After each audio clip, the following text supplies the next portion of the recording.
I come from a little different perspective. I'm coming from the manager's perspective rather than the educator's perspective. Mind you, I grew up in schools. My mother and father were both teachers, and it was on more than one occasion that I was the headmaster's son. And so wasn't necessarily the most, wasn't the favourite of everybody in the school, for that matter. When I was chosen to be the temple president of ISKCON Melbourne in 1990, it took the National Council a day and a half to decide whether I was capable or not. And of course, the main concern was, I was the vice president at the time, but the main concern was the temple was $80,000 in debt, right? Which in 1990 was a significant amount of money. So I was chosen.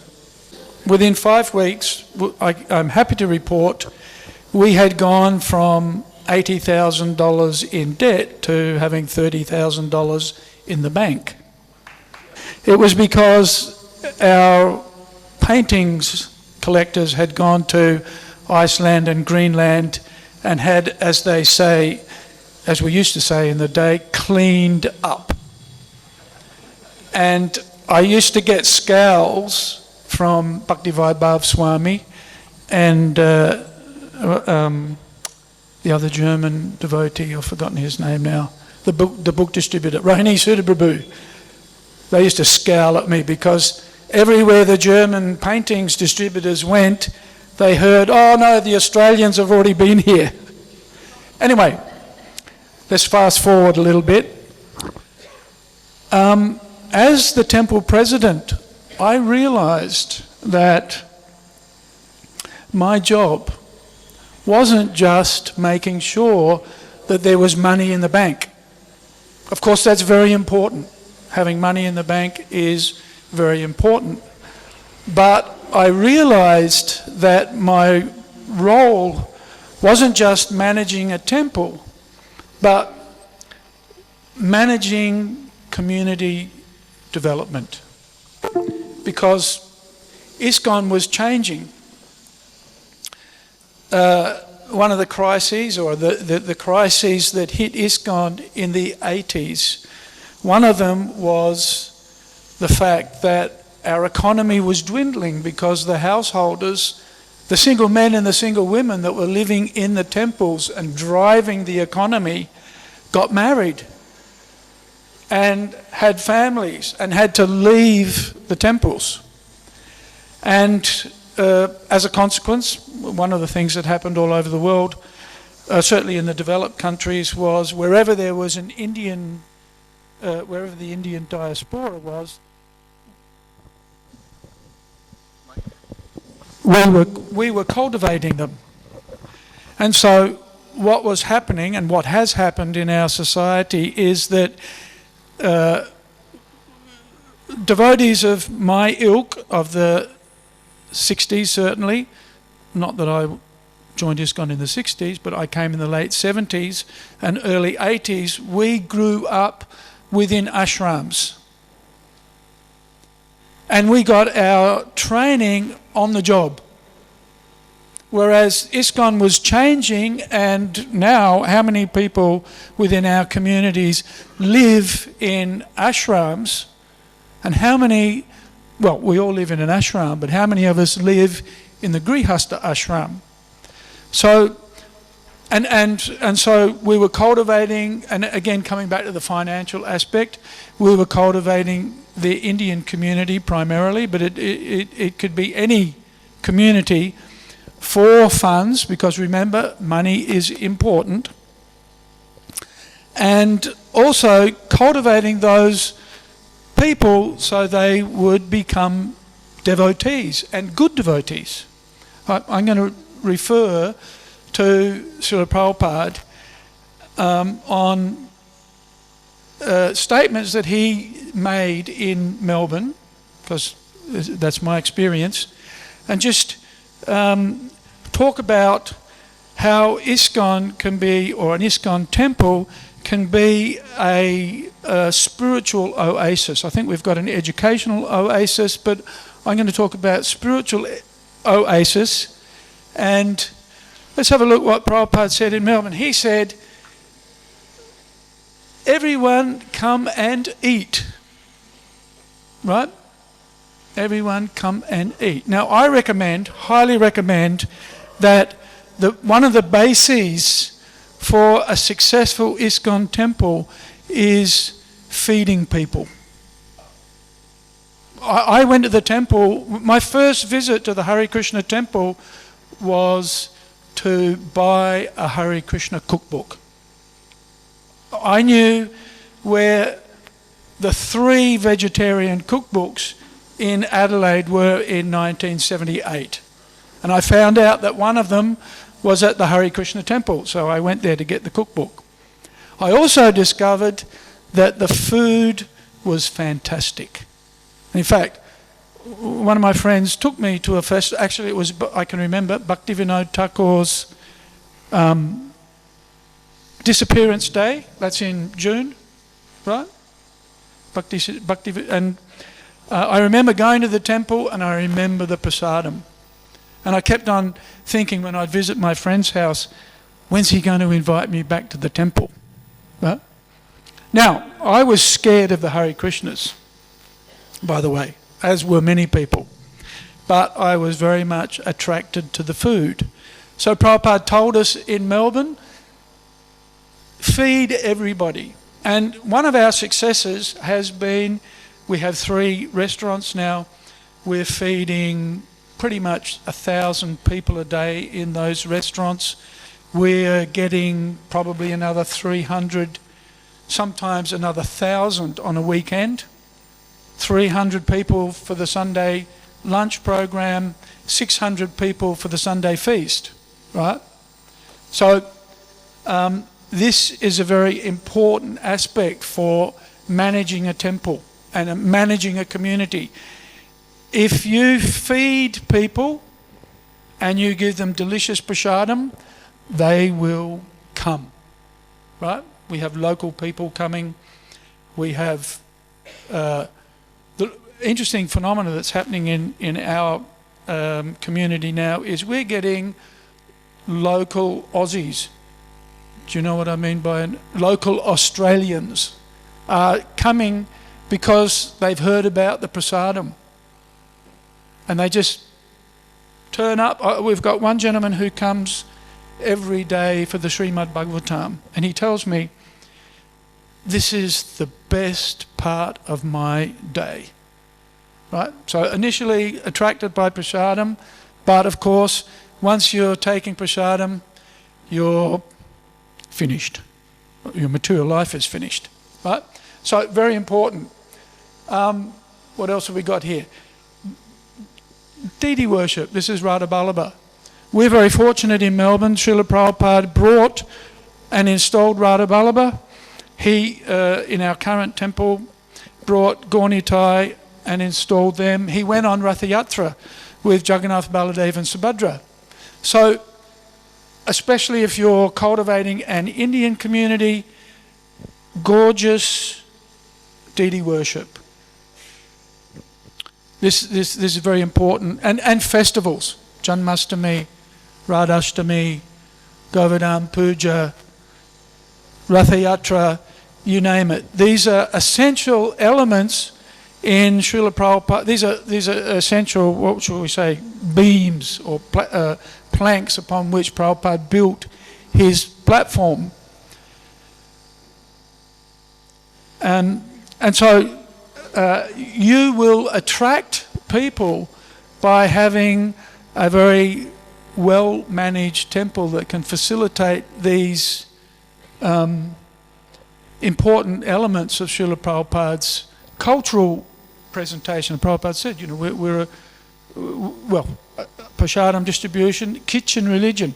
Prabhupada said in Australia, and maybe this is not appropriate for other places, but certainly for Australia, Prabhupada said, not so much philosophy. He said in the 18th chapter, Krishna recommends don't associate with those who are not austere and self-controlled. Right, so that means you don't associate with anybody in Australia. Right? But then Prabhupada says, but we bust our brains thinking of ways to engage these people. Right? So, festivals, Prabhupada said, chanting and dancing and feasting. Right? Now, we might attract people by various means, prashadam distribution, festivals, whatever.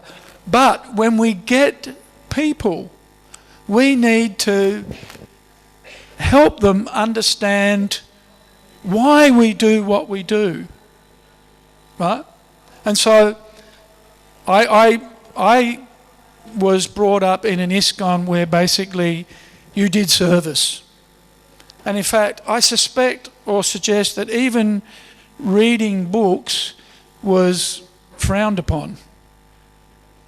Right? Well, that's how it was. If you weren't doing... I'll tell you an interesting story.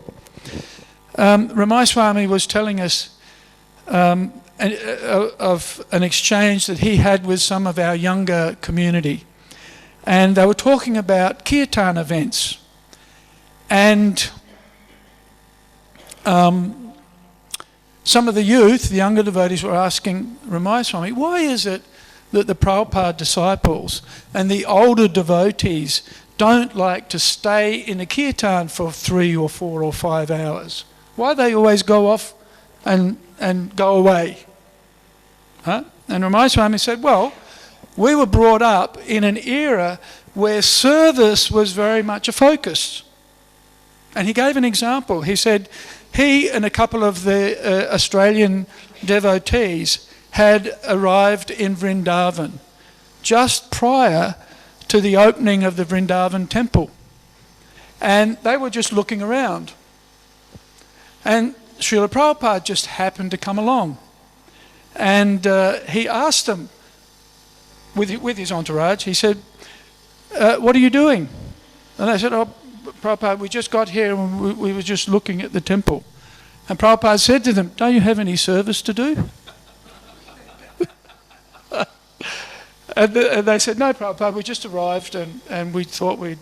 And then Prabhupada said to one of his entourage, he said, please give these boys some service. Right? So, there was there was very much a focus on getting work done. And of course, in ISKCON, in those days, you went on Harinam, you did the pots, you cooked the offering, you almost did everything.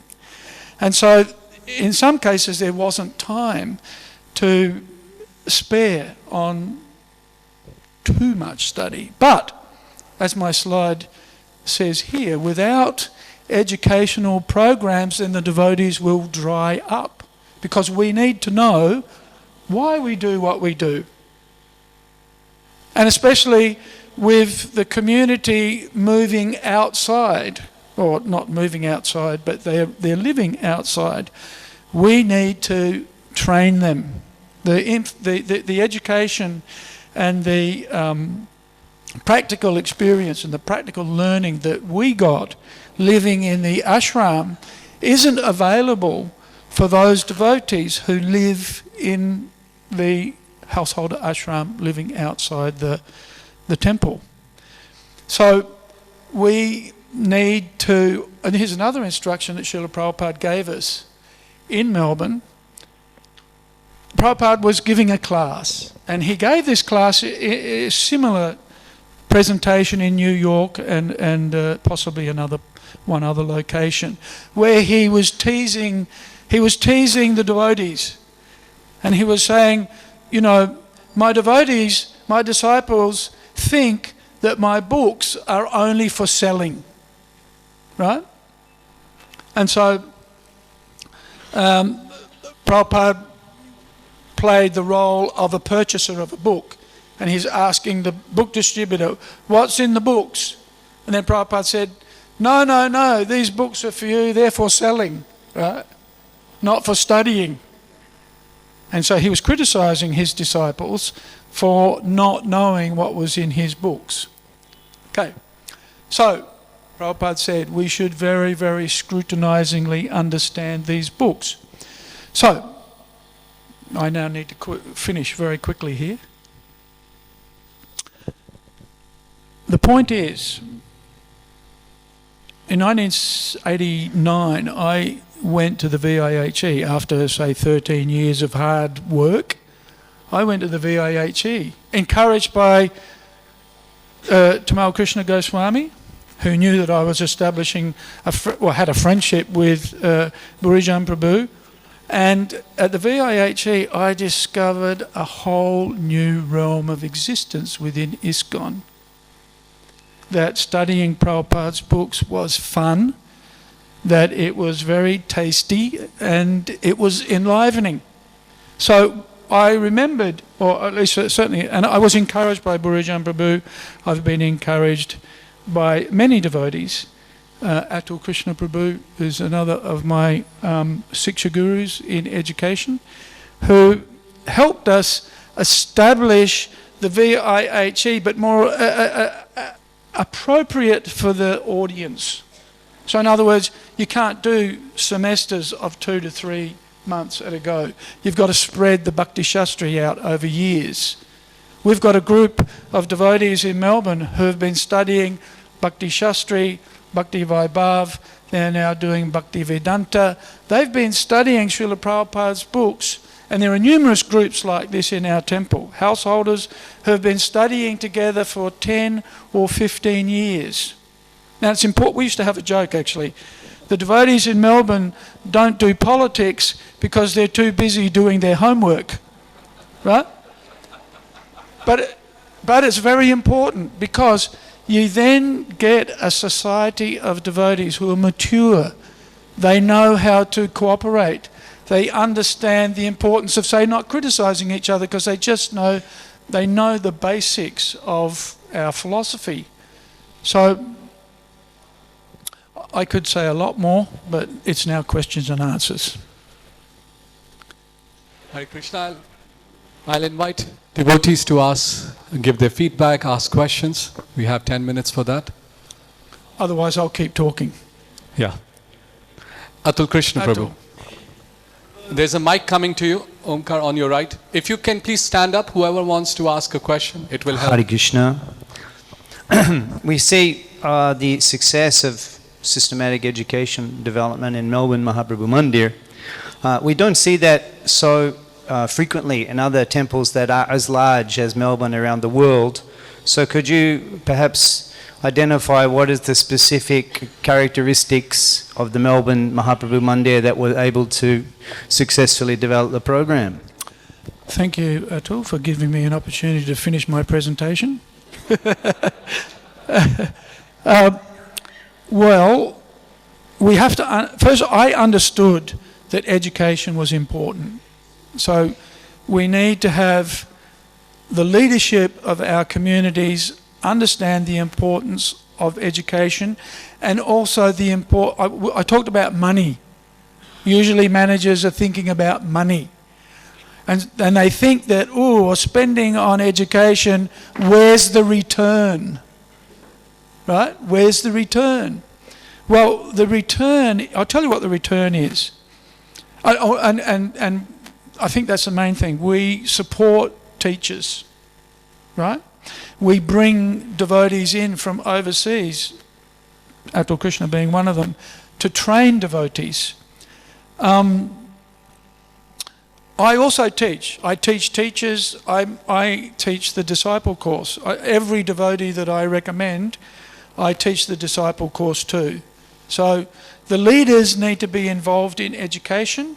They need to be aware of the importance of education, and we need to be prepared to spend money. Just like we spend money on communications, but where's the dollars? Right? We need to spend money on education, and the dollars will come. I'll give you an example. Our community is, say, 1,500 families of devotees who are chanting, the husband and wives are chanting 16 rounds and, basically sadhakas. In 2017, we raised, and this gets back to prasadam distribution, in our community of devotees, we raised $1.8 million for a new kitchen. So if you want to see the dollars, there's the dollars. It comes from a well-coordinated, well-organised team of people that work in concert, right? So spending money on education builds a local team of preachers too. We're not just educating them in reciting Bhagavad Gita slokas, but it's also helping to build a team of people that will then go out, chant Hare Krishna. In the Christmas marathon, we had, I think, a half a dozen, if maybe 5 book distributors that live in the ashram. There was another 195 book distributors that lived outside in the community.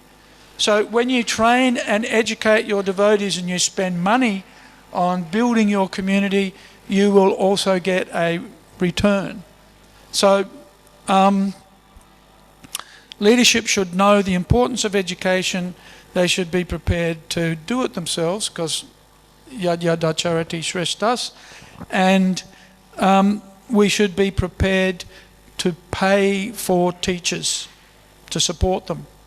So Keshava Prabhu, who's now teaching our Bhakti-Vedanta, 3 days a week we basically fund his educational program, but it's paying off. So one shouldn't be envious of somebody just because they're sitting down studying.